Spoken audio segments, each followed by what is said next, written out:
poor miller had 3 sons. When he died, all that he left behind was a mill, a donkey, and a cat. Well, since I'm the oldest, said his first son. I'll take the mill. The second son quickly added, and I'm next. I'll take the donkey. They looked at their younger brother, Marquis. How lucky you are! You shall have the cat, the brothers said, and laughed out aloud. The poor fellow shook his head as his brothers left. It was not fair at all. My brothers can make a fine living with the mill and the donkey, but what about me? I'm stuck with Puss, said Marquis, wringing his hands in despair. Puss had been listening. He stretched and yawned loudly. Now, you won't have to worry when I'm around. All I need is a bag and a handsome pair of boots, and I'll be able to take care of us both. Sure you will, thought Marquis. But to be fair, he had seen Puss use many tricks to catch mice and rats. If nothing else, they wouldn't go hungry.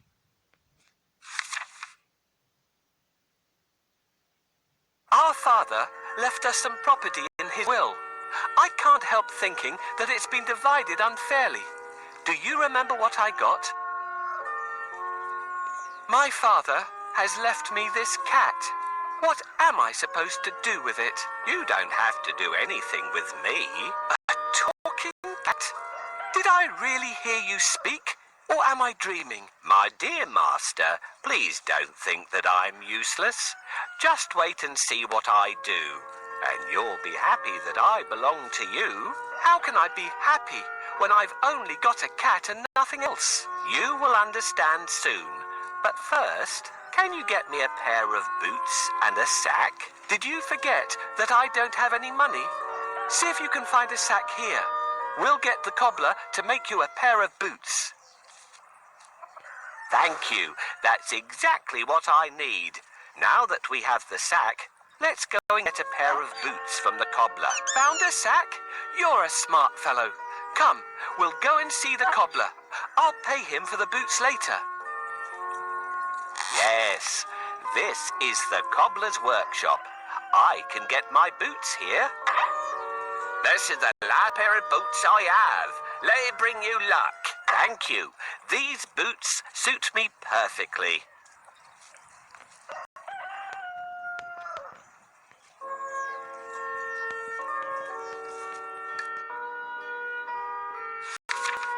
Soon, the cat was given his own pair of boots and the new bag that he had asked for.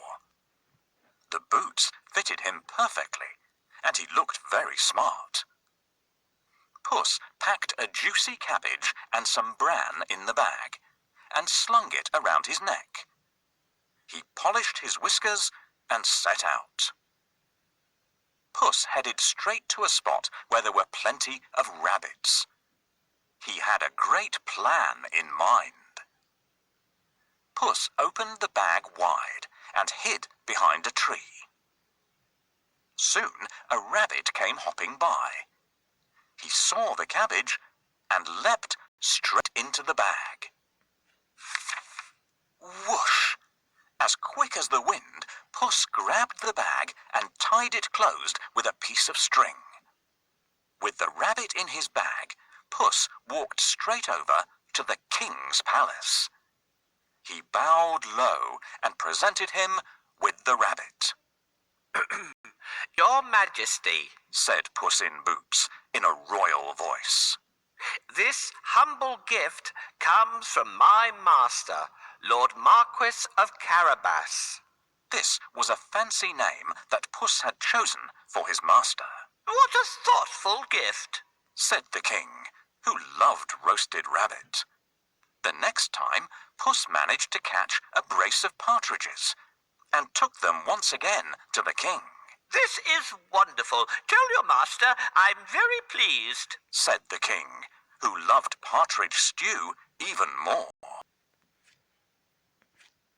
This went on for 2 months. Puss was becoming an expert at catching game. and the king was getting plumper.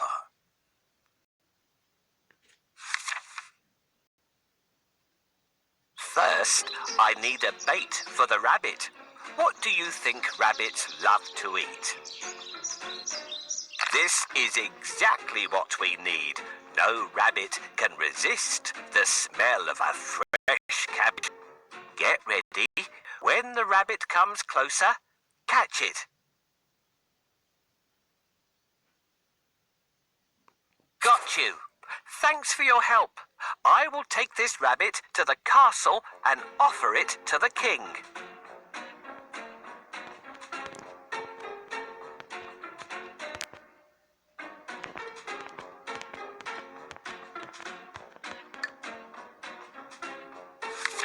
Puss knew a lot of things. He was such a clever cat. For instance, he knew just when and where the king would be out riding in his carriage with his daughter. I think that the Marquis and I should go out for a walk today, thought Puss one sunny Saturday. Puss took Marquis down to the riverside and spoke to his master. Today could be your lucky day. If things go to plan, you'll make a fortune, said Puss. Clip, clop, cling, clang. Puss heard the sound of a carriage approaching. They both looked into the distance. It was the king's carriage. What should I do? Marquis asked, ready to obey. He had grown happier with the food Puss brought in every day. Go and bathe in the river. I'll take care of everything else, said Puss. Is that all? Cried Marquis. He pulled off his clothes and jumped into the river at once. Splash! Quickly, Puss hid his master's clothes behind a rock. Help! My master is drowning! Somebody save him! Puss wailed. He was trembling from head to foot. The king recognized Puss at once. He remembered all the lovely meals he had enjoyed thanks to the cat. The king jumped out of his carriage. Go and save him, quickly, the king said to his servants. Puss said to the king, Your Majesty, some nasty thieves have stolen my master's clothes. Is that so? Don't worry. I'll find a suit for him, said the king. He ordered one of his servants to fetch some fine clothes. Soon, Marquis was pulled out of the water, and the king's servant handed over a handsome suit for him to wear. As soon as Marquis put on those clothes, he looked just like a prince. He stood tall and handsome, and smiled shyly at the princess. Surprise, surprise, the princess fell head over heels in love with Marquis.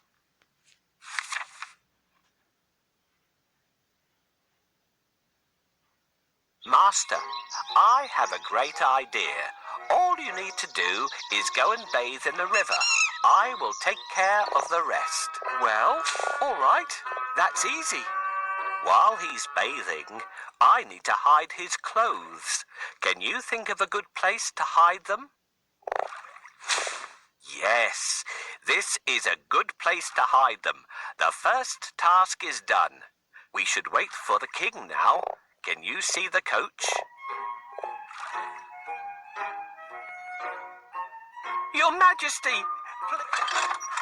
Coachman, stop here! Somebody is calling for help! Help! Someone, help me, Your Majesty! I'm Puss in Boots. Do you remember me? My master decided to bathe. He went into a deep place, but unfortunately, he can't swim out of it. Ah, I remember you. It's you who brought me the presents, right? Wait, we'll save your master. Oh, thank you. Please save the Marquis of Carabas. I must pull him out quickly, but I need a stick. Where will I find one?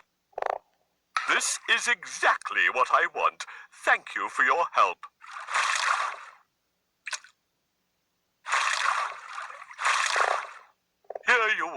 dear Marquis of Carabas, safe on land again. Your Majesty, while my master was swimming, his wonderful suit has been stolen. Now he has no clothes to wear. I'll order one of the best suits to be sent from the royal cloakroom for your master. Thank you for your help.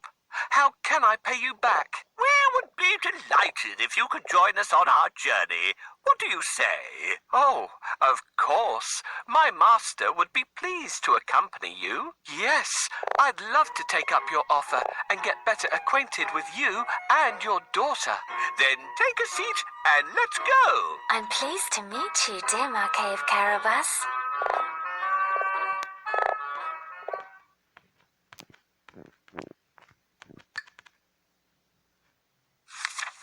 Puss grinned.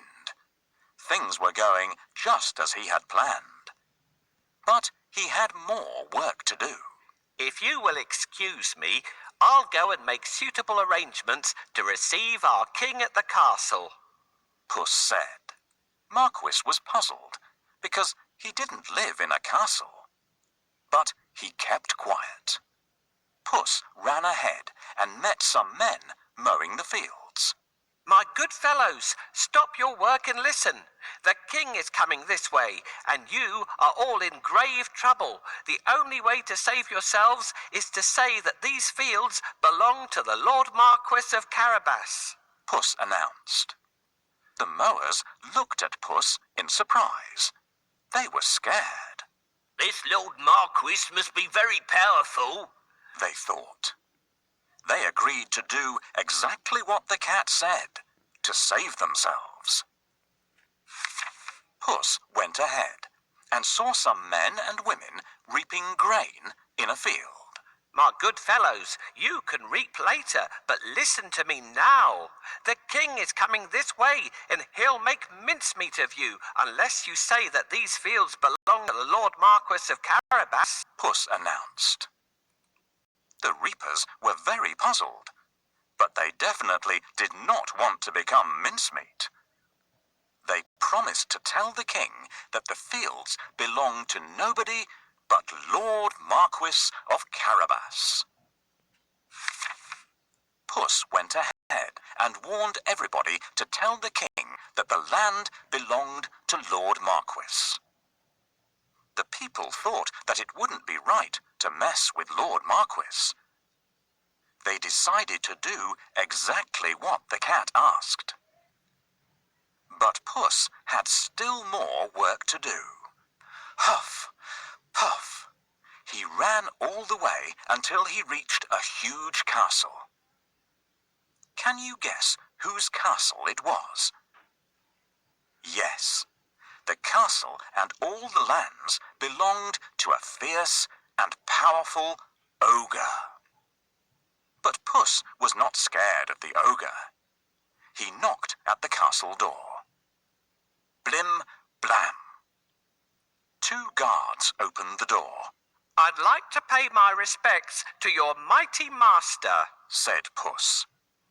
The guards knew that the ogre loved anybody who admired him. So they let Puss in at once. Puss bowed low to the ogre. I have heard much about your great powers.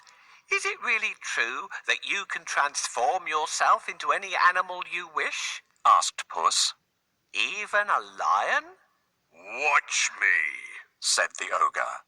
Right before Puss's eyes, he transformed himself into a mighty lion. He roared so fiercely that Puss sprang up the curtains in fright. The ogre laughed loudly. That's amazing, said Puss. But I bet you can't turn yourself into a small creature. That's the most difficult thing in the world. I can, said the ogre. No, it would be impossible for a mighty ogre to turn into something like, for instance, a mouse? Said Puss. Oh, really? Asked the ogre, snapping his fingers. Boom! The ogre became a tiny mouse and scurried across the room. Quick as lightning, Puss pounced on the mouse and ate it in one gulp. Puss licked his lips. He clapped his hands 3 times and summoned all the people living in the castle. The ogre is no more. Puss announced. Will you accept Lord Marquis of Carabas as your master? He is kind and just, good and generous. The guards, maids, cooks, servants, and everyone else in the castle looked at Puss in surprise. But they nodded at once. They had never really liked the ogre anyway. Puss ordered everyone to prepare a feast for Lord Marquis and his very special guest, the king himself.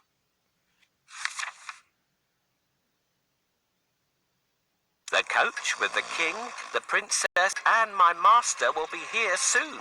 I have to wake up the ogre right away. I don't think we would wake him up this way. Let's try something else. What? Who woke me up? What are you doing here, cat? How dare you disturb me? I have heard that you are a master of magic and can turn into any animal. Is that true? That's true indeed. I can prove it if you have any doubt. I would like to see. Can you do it? Turn into a lion, please. No problem. Whoa, how scary. Enough. I believe you. I really believe you now. Well, did I prove how great I am? Indeed, indeed. But if I ask you to turn into a tiny mouse, I bet you'll not be able to do it. That's so easy. Watch me. Help me catch this mouse before it turns into an ogre again.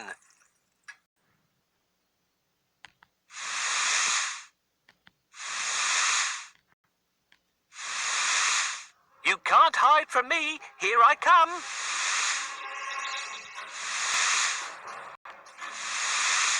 I'll catch you.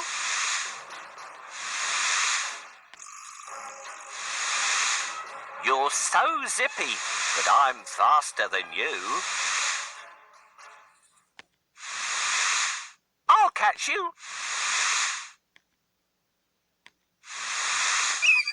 Hooray! Now my master owns this castle. I'm smart and handsome. I'm the one and only Puss in Boots.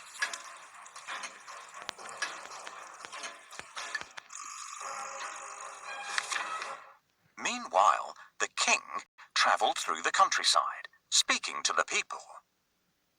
He was very surprised to learn that almost all the land around him belonged to the young man by his side. When the king's coach finally reached the castle, Puss ran out to welcome them. Welcome to our humble abode, Puss said to the king. The king gulped. The castle was bigger and even more stunning than his own. Puss led them straight to the huge dining hall. The table groaned with the weight of roast chicken, rabbit stew, mince pies, smoked duck, and hundreds of other dishes. The king was in 7th heaven. After eating the great feast and sipping the finest wine he had ever tasted, the king said, My dear Lord Marquis, I'd be delighted if you would marry my only daughter. Marquis smiled at the princess. I will if the princess wishes to live with me, said Marquis shyly. The princess was so happy that she wanted to dance all around the castle. She blushed in delight and nodded. They married and lived happily ever after. And so did Puss, because loyal Marquis made him a lord of the castle. Puss enjoyed great feasts every day, and did not go after rats or mice any more, except now and then, when he wanted some fun.